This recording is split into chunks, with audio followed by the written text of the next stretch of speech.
Olá, ouvintes, bem-vindos a mais um podcast do Teatro Sem Cortinas. Eu sou Yasmin Gomes e no episódio de hoje a gente vai conversar com Alexandre Matos sobre Bertolt Brecht. Esse episódio, mais uma vez, ele é uma aula. Alexandre Matos tem muito a acrescentar e a nos ensinar. Eu fico muito feliz de ter gravado esse episódio com ele. A gente gravou esse episódio antes da quarentena. E para quem não sabe, Alexandre, ele é o idealizador do Teatro Sem Cortinas. Se não fosse por esse projeto, por esse espaço, a gente não estaria aqui. Para me acompanhar nesse episódio, eu contei com uma participação de minha amiga, que vocês também devem conhecer, Bianca Oliva. E então vamos dar início a esse episódio. Bem, boa tarde a todas as pessoas que ouvem e que permanecerem ligadas e atentas ao processo e percurso que se trilhará durante esse tempo. Então, o que é importante saber é que eu fiz graduação em uma escola noturna de artes, porque eu sou filho da classe trabalhadora e eu não consegui estudar em universidade pública em razão de ser arrimo de família, né? Eu tive de fazer um curso numa escola particular, por isso que eu lutei tanto para que o curso de licenciatura aqui no Instituto de Artes fosse noturno, para que filhos e filhas da classe trabalhadora também tivessem o direito a uma escola plena, potente, séria e gratuita, fundamentalmente, e que esse é um dado objetivo que precisa ser sempre levado em consideração. Muito bem. Então, eu sou filho do tempo da ditadura civil-militar brasileira, que voltou com muita força, encarcerando principalmente o desenvolvimento de um pensamento crítico no Brasil de hoje, mas eu fiz educação artística em uma instituição particular, fiz mestrado na ECA e fiz doutoramento na USP, no Departamento de História Social, e basicamente a minha fonte de pesquisa é história, e o que mais me interessa é teatro político, teatro paulistano, teatro popular e teatro de rua, que são as coisas para as quais eu fui aprofundando, digamos assim, os meus saberes, a despeito de toda a vida ter ministrado aulas na universidade de história do teatro, em uma vocação, em uma potência rigorosamente europeizante, mas claro que sempre mesclando aquilo que interessava de fato. E por que eu trabalhei com história nessa perspectiva europeizante? Porque os concursos, então, havia só curso de licenciatura. Os concursos tinham como fundamentação de seleção o conhecimento da história do teatro europeu. Então, eu nunca me furtei a fazer, ainda que o meu desejo estivesse por outras águas. Independentemente de outras coisas, eu sou um pesquisador do teatro, principalmente do teatro brasileiro, que é o que fundamentalmente me interessa, com raríssimas exceções. Bertolt Brecht é uma exceção pungente, significativa, na medida em que todo o teatro é político, ele assume esta determinação de maneira inequívoca, e o principal alvo do Brecht, como ele sempre afirmou, é lutar contra o capitalismo e contra o nazismo. E é preciso que pensemos, se o capitalismo não acabou e se o nazismo está permanentemente sendo redescoberto e remanifesto, portanto, é um teatro que tem todo o sentido de existir até hoje. Eu sou um pesquisador de teatro e militante principalmente das ações que dizem respeito àquilo que hoje na cidade de São Paulo se pode chamar do sujeito histórico teatro de grupo.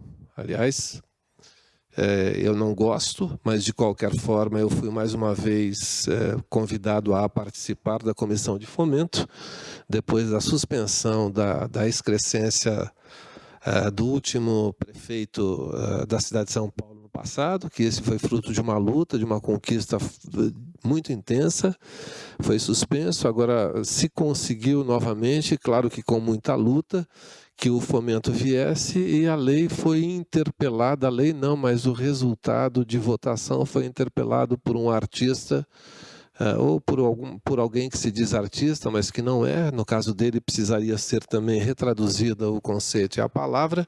Então, estamos novamente em momento de tensão e de de espera. Amanhã ou hoje está havendo um encontro na Cooperativa Paulista de Teatro no sentido de pensar em estratégias de enfrentamento de mais esta luta. Então, o sujeito histórico teatro de grupo surge na cidade de São Paulo em um determinado momento histórico como decorrência de encontros que foram nomeados de arte contra a barbárie. Eu sei que o tempo corre, vou parar por aqui. Então, eu sou militante, portanto, desse sujeito histórico chamado teatro de grupo, e que em um determinado momento foram mais de 300 grupos na cidade de São Paulo a trabalhar e transitar fundamentalmente com o teatro épico. Muito bem apresentado. Então, para começar a falar sobre o Brecht, quando a gente escuta esse nome, ele tem um peso muito grande, mas muitas pessoas sabem que existe esse peso, mas não entendem por quê. Então, quem foi Bertolt Brecht? Bem, para começar, a biografia dele, ele é filho da aristocracia, de uma família aristocrata alemã, e uma das expressões mais recorrentes e que ele repetiu durante toda a vida e foi radicalizando isso é que ele foi um traidor da sua classe de origem. Estudante de medicina, ele participou de alguma forma, não no campo de batalha, mas como ajudante de medicina, enfermeiro, para atender aos feridos. E ele pôde ver todas as barbáries perpetradas por uma guerra que é uma ação social absolutamente perversa e que trucida tantas pessoas. Então, no campo de batalha ou nos acampamentos de tratamento aos feridos de guerra, ele pôde enxergar a barbárie com os olhos absolutamente contundentes, um corpo destroçado, e a guerra tem sempre o interesse de mobilizar fundamentalmente as indústrias, e sobretudo a indústria bélica, que é uma das indústrias mais potentes do mundo, até por isso que hoje existe a guerra, por isso que muitos dos seus textos tratam disso. Eu me antecipei, mas vou voltando. E, portanto, ele guardou dentro dele retratos, digamos assim, e experiências de barbarismo contra a humanidade. Ele aproximou-se, portanto, com pendores literários da Freie Volksbühne de Berlim, que foi um teatro criado no modelo de liberdade em relação às ingerências do Estado e contrário, portanto, à ideologia burguesa. Esse teatro foi fundado pelo Erwin Piscator, que é um dos criadores mais importantes pensadores do teatro do Ocidente. E a principal característica da Freie Volksbühne de Berlim era apresentar espetáculos cuja temática interessasse fundamentalmente à classe trabalhadora, ao operariado, e que não fosse ilusionista e que pudesse contar com a participação da classe trabalhadora, uma vez que houve uma aproximação da Freie Volksbühne de Berlim com os sindicatos e associações de trabalhadores. Então ele chega à Freie Volksbühne de Berlim e começa um trabalho de assistência ao Erwin Piscator. E ele escreve, como tinha pendores literários absolutamente desenvolvidos, ele escreve um primeiro texto chamado Baal, o Asocial, de 1919, e que basicamente é um texto com uma estrutura expressionista. Na medida em que, nesse momento histórico, a parte da burguesia que contestava o realismo dedicou-se a um teatro, na minha avaliação, extremamente importante, que foi o expressionismo, e cujo principal objetivo era contestar a sociedade burguesa, os seus barbarismos, o seu cientificismo, essa coisa propensa às guerras.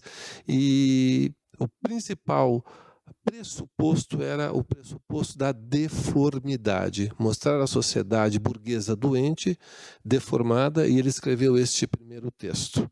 Depois desse primeiro texto, que chegou a ser montado, que é extremamente interessante e significativo, ele dedicou-se a escrever 2 outros textos com uma estrutura mais naturalista. E o naturalismo surge na França do século XIX, apresentando não os conflitos intersubjetivos da burguesia, mas fundamentalmente contrapondo os interesses do proletariado e da burguesia. Portanto, eram obras cujo pressuposto era mostrar as contradições do sistema e não os conflitos intersubjetivos e pessoais.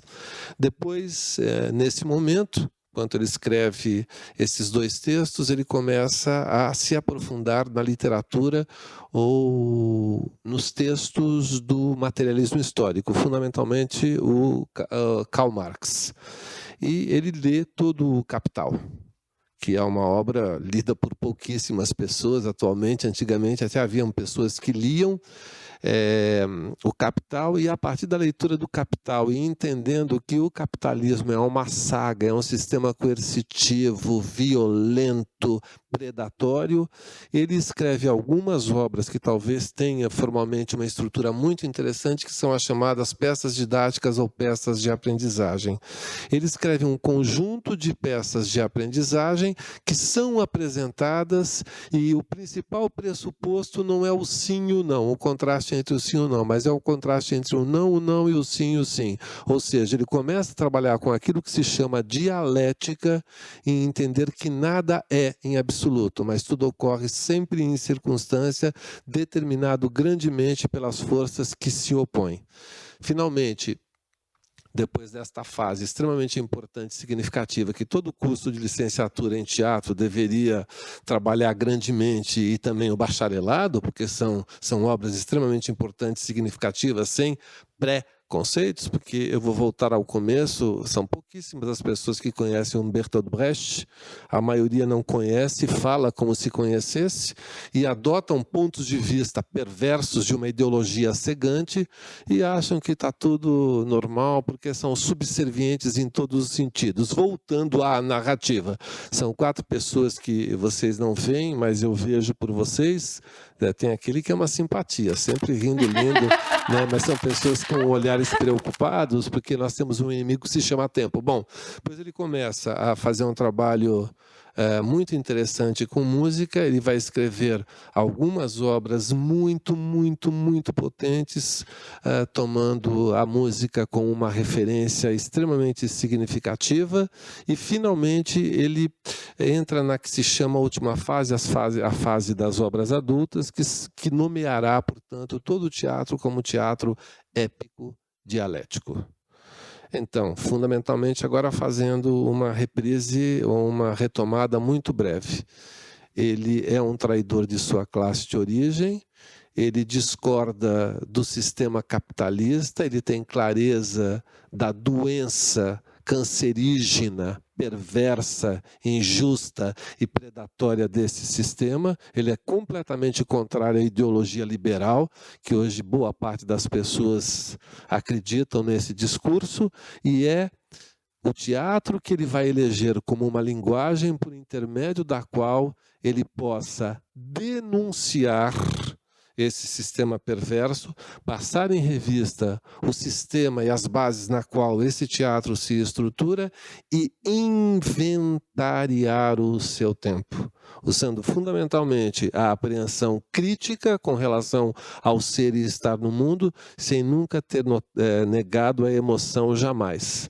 A totalidade dos preguiçosos, preguiçosas, gente que não estuda, que não conhece, que fala porque ouviu falar, que tem um preconceito como uma geladeira que carrega, diz que ele nega a emoção. Se ler qualquer texto dele em alemão, em nenhum desses textos vai apresentar a indicação segundo a qual ele negou a emoção. A emoção é pressuposto do trabalho de criação, mas não durante a apresentação de espetáculo.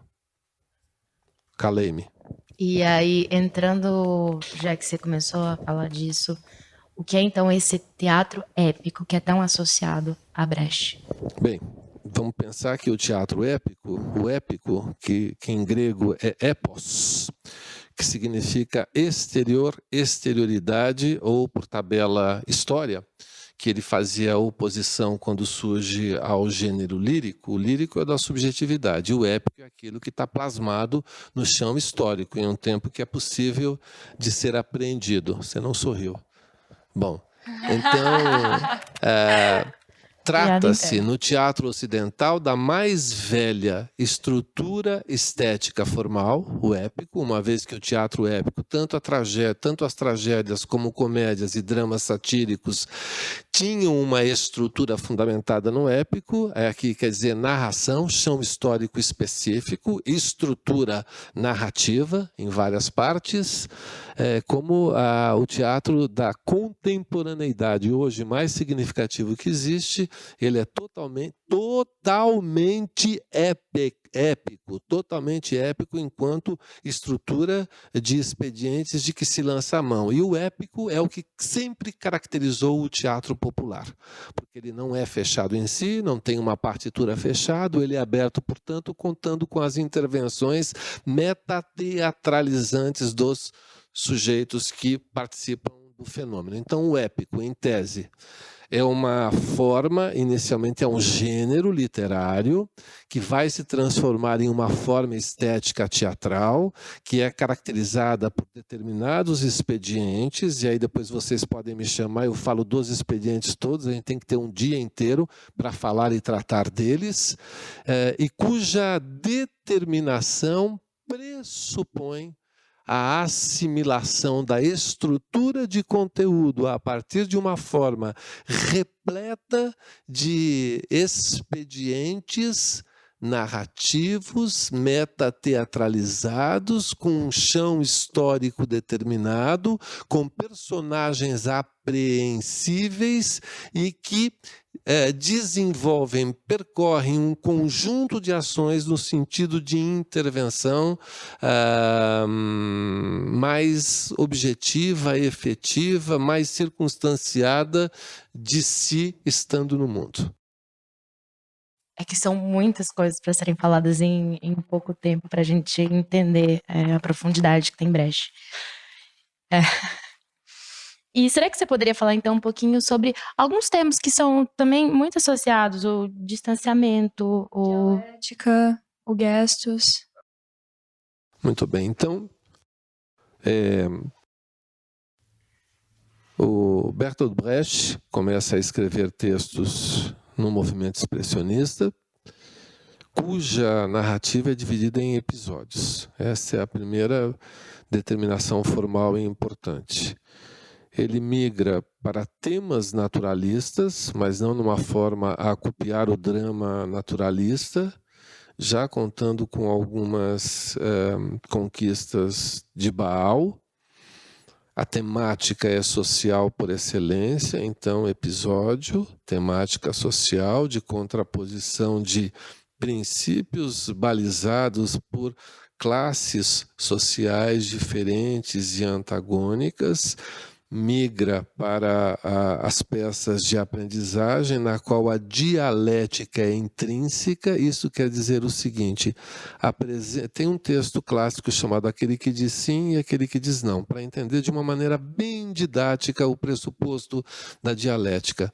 Apresenta-se uma cena de 22 minutos, hipoteticamente, apresentando uma situação na qual um sujeito que é intimado a praticar uma ação, ele age seguindo a tradição. A mesma cena é praticada e ele pedindo, mostrando esse sujeito praticando a mesma ação, mas quebrando a tradição. Portanto, na quebra da tradição, tem-se um pressuposto de entender que as coisas não são assim ou assado, mas as coisas vão se fazendo em processo e nada é em absoluto, mas tudo está em circunstância. Então, havia uma música segundo a qual aparecia assim no verso: o palco baiano burro garante que nasce. é o determinismo histórico. O pau que nasce torto, não tem jeito, morre torto. Baiano burro, garanto que nasce morto. Isso não existe. Os sujeitos vão se fazendo quando abertos ao mundo, quando porosos ao mundo em relação.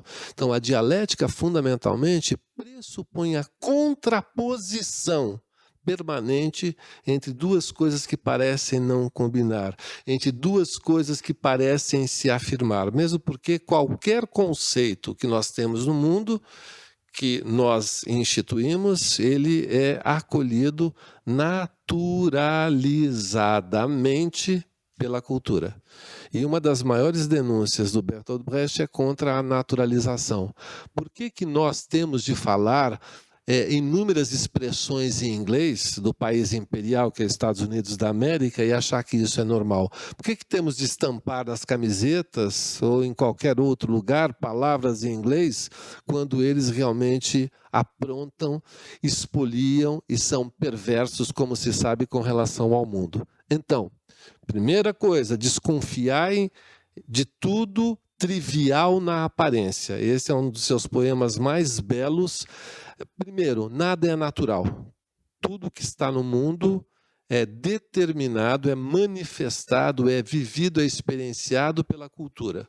Nós vamos coletando daquilo que está na cultura, que parece natural, que está naturalizado, porque escondem interesses que a gente não conhece, e vai adotando como se isso valesse para nós também.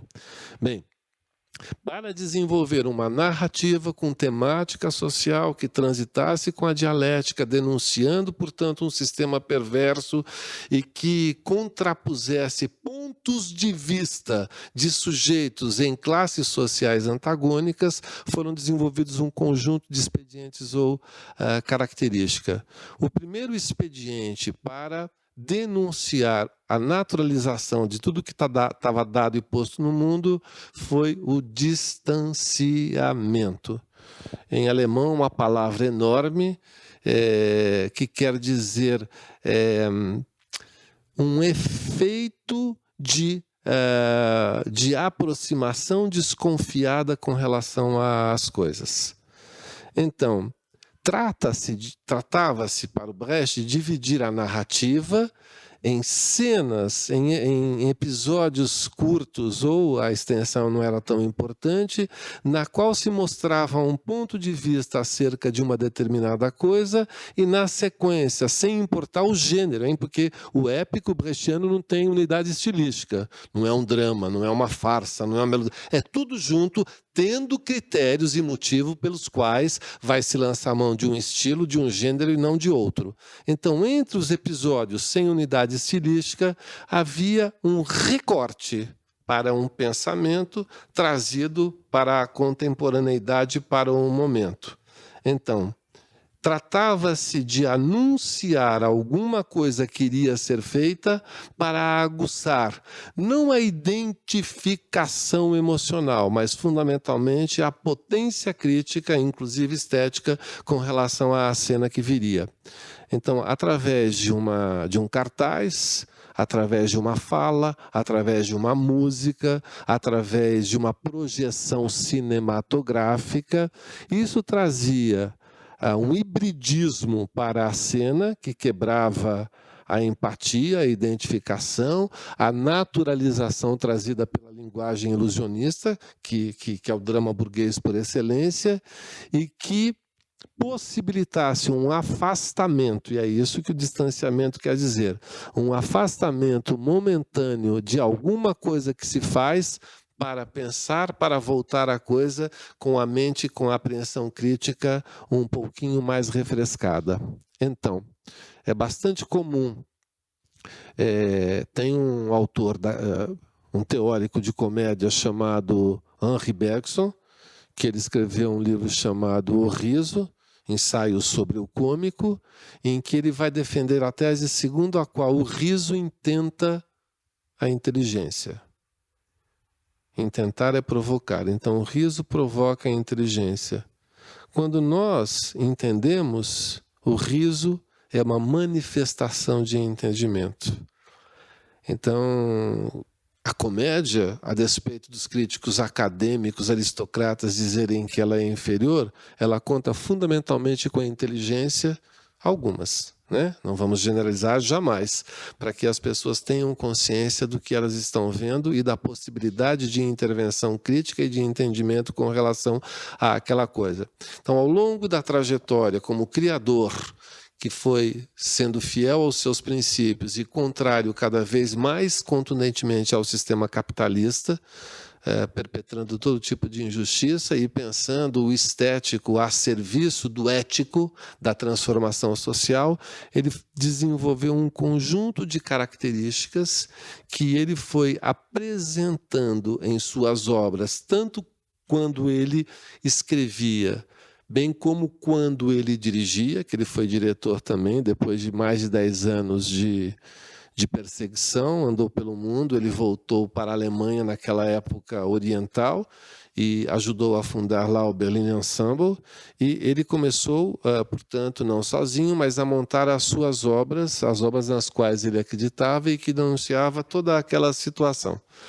E os expedientes, características ou singularidades vinham, como em qualquer outra área do conhecimento e da vida, pela apreensão que se amplia dos conceitos, dos saberes e das experiências, sempre em prol de uma palavra fundamental para a vida chamada esclarecimento. Como que as obras do Brecht, elas podem ser usadas na atualidade para questionar o nosso cenário atual, assim? Como que elas podem? Em princípio, nada será proibido, tudo será permitido, já escreveu um poeta brasileiro chamado Tiago de Mello. Não existe nenhuma proibição, não existe nenhuma limitação. Nós somos sujeitos que temos desejos. Às vezes o desejo se aproxima, usando uma expressão popular, a fome com a vontade de comer. Se eu não estou satisfeito com o que vivo, se eu não tenho compreensão e não concordo com os mitos que aí estão, se eu faço reparos de toda a ordem e natureza com relação à moral, aos julgamentos precipitados, às condenações, se eu tenho consciência de que eu vivo em um país injusto, absolutamente injusto, que cada vez mais amplia o número de pessoas em situação de penúria, mendigância e é uma situação desarvorante.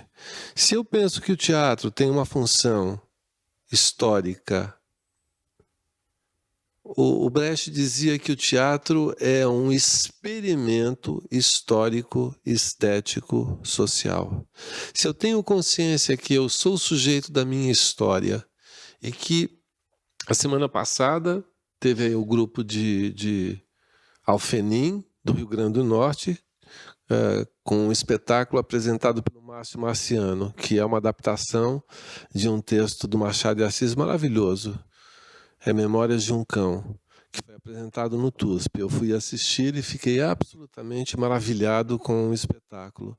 Um grande e querido amigo que foi orientando, conversando, ele disse tratar-se de um espetáculo antigo, datado, ao que eu interpelei, se ele conhecia alguma coisa na vida que não fosse datada.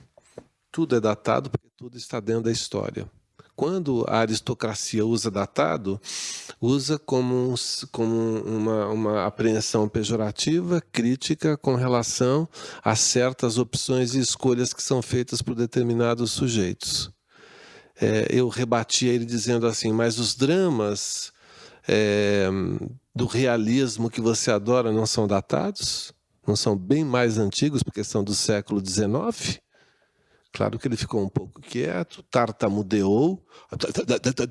Tartamudear é isso, é ter uma gagueira que a pessoa não sabe muito bem o que falar. E ele entrou e eu falei, não precisa. Eu gostaria que você pensasse no que você acabou de dizer. Então, se eu penso que existem algumas obras que podem propor aproximações ao contexto em que eu vivo e propor críticas, porque são obras ditas em tese abertas, nas quais o texto vai se caracterizar em ponto de partida e não em ponto de chegada, eu posso lançar mão de qualquer texto, adaptá-lo, retrabalhá-lo para se aproximar daquilo que eu acredito ser importante ou como eu vejo a importância do teatro. O teatro não pode só ter uma função emocional, só uma função estética, ele tem também de ter uma função de revelação de consciências, de desvelamento ético. Então eu posso e devo usar qualquer coisa. Entretanto, dependendo da coisa, eu tenho de pensar o texto que o sujeito histórico teatro de grupo pratica fundamentalmente esta forma como um ponto de partida, não como um ponto de chegada. Então o texto não me aprisiona.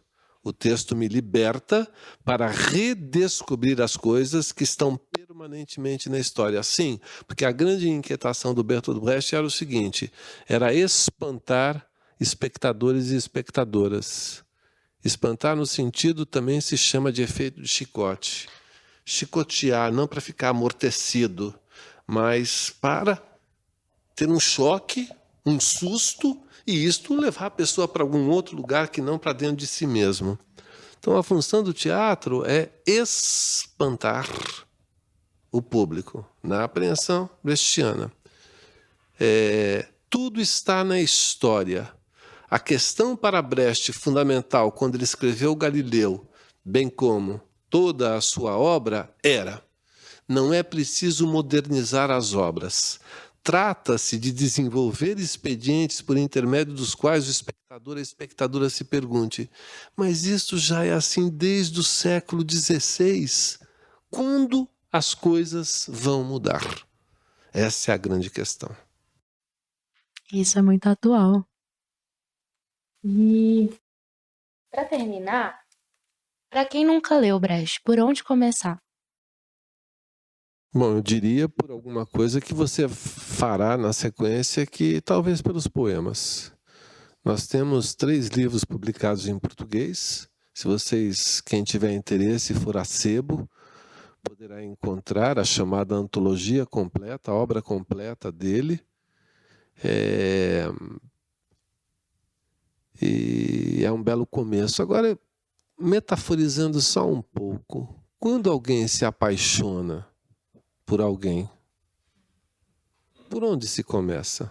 Pegando na mão, encostando o ombro, dando um selinho, abraçando. Não pode existir uma norma, uma regra para o que quer que seja. É claro que existem algumas obras que, em tese, são mais fáceis. A obra do Brecht, por ser uma boa obra, ela não é simples. Ela é complexa. Entretanto, ela é repleta de metáforas facilmente apreensíveis. Então não existe um indicador. Quem gosta de música tem várias obras musicais. Quem, por exemplo, está na educação, trabalhando teatro ou trabalhando outra linguagem, quer pensar o teatro na educação de um modo a que ele tem independência, ele vale por si, talvez pode começar pelas peças de aprendizagem.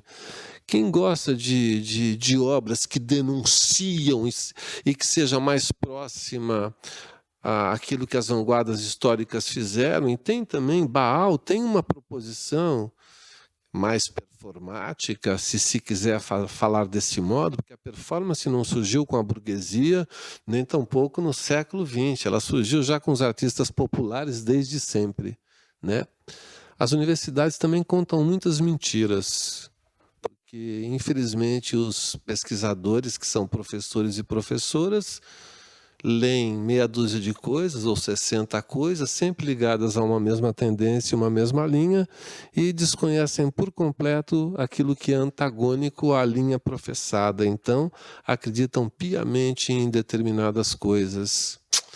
Eu disse aqui a boca pequena antes desse processo começar. Eu citei o João Guimarães Rosa, eu estou relendo a obra toda do João Guimarães Rosa. e no Grande Sertão Veredas, que é um livro que tem uma impecabilidade fantástica e que talvez você só pode ler esse livro quando chegar à velhice. Não sei se é assim, na velhice a compreensão se amplia, mas tem um momento em que ele diz assim: eu não sei de quase nada, mas desconfio de quase tudo. Então, quando alguém disser para você que ouve e que permaneceu, que as coisas devem ser assim ou assado, que as coisas são deste modo, que as coisas sempre foram daquela maneira, eu acho que tem que ficar desconfiado e entender que esta pessoa não é um parceiro, uma parceira significativa para a vida. Então não existe um modo. Quando você Yasmin gosta de alguém, digamos que você goste de um menino, você vai chegar, o que você vai fazer para mostrar a ele que você está interessada nele? Não existe uma forma. Se existir uma forma, você vai fazer a mesma coisa, você vai ser uma espécie de aleijão de si mesma. Porque é preciso viver as coisas de acordo com necessidade, com as potências, com os desejos, com as apreensões visuais, táteis, né? Então, toda a obra do Bertolt Brecht é absolutamente importante e significativa. É se deixar levar e conduzir pelo desejo e se deixar ser nutrido pela obra como uma espécie de combustível,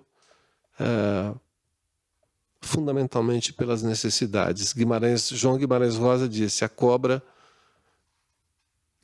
o sapo não pula por beleza, mas por necessidade. Nós somos movidos por necessidade. As nossas necessidades de agora não são as mesmas que foram ontem. Mas o que tem que desconfiar é de toda pessoa, tanto que elogia demais, talvez como eu tenha feito, mas fundamentalmente daquelas pessoas que criticam demais, porque uma pessoa que perde tempo criticando a outra deixa de viver plenamente a sua vida e de impedir que os outros vivam plenamente. Tem de desconfiar dessas pessoas. Portanto, se confira o direito de conhecer, ser e estar em plenitude. É essa que é a coisa. Eu acho que a gente poderia passar o dia inteiro conversando, mas como temos um tempo a ser cumprido, a gente vai encerrar. E eu vou ler o poema. Quero te agradecer muito por ter aceitado o convite, por ter esclarecido. Eu acho que foi uma aula isso. Deu para aprender bastante coisa sobre o Brecht. Quer falar alguma coisa, Bia? Na verdade, eu quero voltar em uma coisa que você citou. Eu e a Yasmin, a gente é estudante de licenciatura aqui na universidade. E como você falou, foi uma luta para criar esse curso noturno, justamente para os trabalhadores e para a gente. E desde a criação até agora, a gente continuou lutando para que esse curso seja mantido e que a gente consiga as coisas no período noturno, que é muito difícil. Eu acho que é uma coisa importante que você citou e da gente falar, de estar aqui e seguindo essa luta e essa presença na universidade. O governo como artista. Na construção de palácios e estádios, gasta-se muito dinheiro. Nisso, o governo se parece com um jovem artista, que não teme a fome quando se trata de tornar seu nome famoso. No entanto, a fome que o governo não teme é a fome de outros, ou seja, do povo. Assim como o artista, o governo dispõe de poderes sobrenaturais. Sem que lhe digam algo, sabe de tudo. O que sabe fazer, não aprendeu. Nada aprendeu. Sua formação tem falhas, entretanto, é magicamente capaz de em tudo interferir, tudo determinar. Também o que não compreende. Um artista pode, como se sabe, ser um tolo e, no entanto, ser um grande artista. Também nisso o governo parece um artista. Dizem de Rembrandt que ele não pintaria de outra maneira se tivesse nascido sem mãos. Assim também pode-se dizer do governo que não governaria de outro modo tivesse nascido sem cabeça. Espantoso no artista é o dom da invenção. Quando ouvimos o governo descrevendo a situação, Dizemos como inventa. Pela economia, o artista tem apenas desprezo, e bem assim é notório como o governo despreza a economia. Naturalmente, ele tem alguns ricos patronos, e como todo artista, vive do dinheiro que arrecada. Bom, é só para finalizar, porque a vida urge e o tempo vai embora. Um dos poemas que eu leio, eu sei de cor, mas eu irei ler, chama-se Perguntas de um Trabalhador que Lê, ou Perguntas a um Operário que Lê. É muito importante que se ouça as coisas. O poema diz o seguinte: quem construiu a Tebas de 7 portas? Nos livros está o nome de reis. Arrastaram eles os blocos de pedra? E a Babilônia, várias vezes destruída, quem a reconstruiu tantas vezes? Em que casas da Lima Dourada moravam os construtores? Para onde foram os pedreiros na noite em que a muralha da China ficou pronta? A grande Roma está cheia de arcos do triunfo. Quem as ergueu? Sobre quem triunfaram os Césares? A decantada Bizância tinha somente palácios para seus habitantes? Mesmo na lendária Atlântida, os que se afogavam gritavam por seus escravos na noite em que o mar a tragou. O jovem Alexandre conquistou a Índia sozinho? César bateu os gauleses. Não levava sequer um cozinheiro? Filipe da Espanha chorou quando sua armada naufragou. Ninguém mais chorou? Frederico II venceu a Guerra dos 7 Anos. Quem venceu além dele? Cada página, uma vitória. Quem cozinhava o banquete? A cada 10 anos, um grande homem. Quem paga a conta? Tantas histórias, tantas questões. É isso. Gente, obrigada pelos guerreiros, assim, ó, que acompanharam até aqui. A gente queria falar para vocês acompanhar a gente nas redes sociais, portal Teatro Sem Cortina, para entrar em contato com a gente. E é isso, muitíssimo obrigada a vocês aí. E é isso. O programa hoje foi apresentado por mim, Yasmin, pela Bianca, mas a gente tem uma equipe do portal. Hoje com a gente temos o Evandro, que apresentou o programa passado comigo. E temos também na câmera Domingos José. e é isso.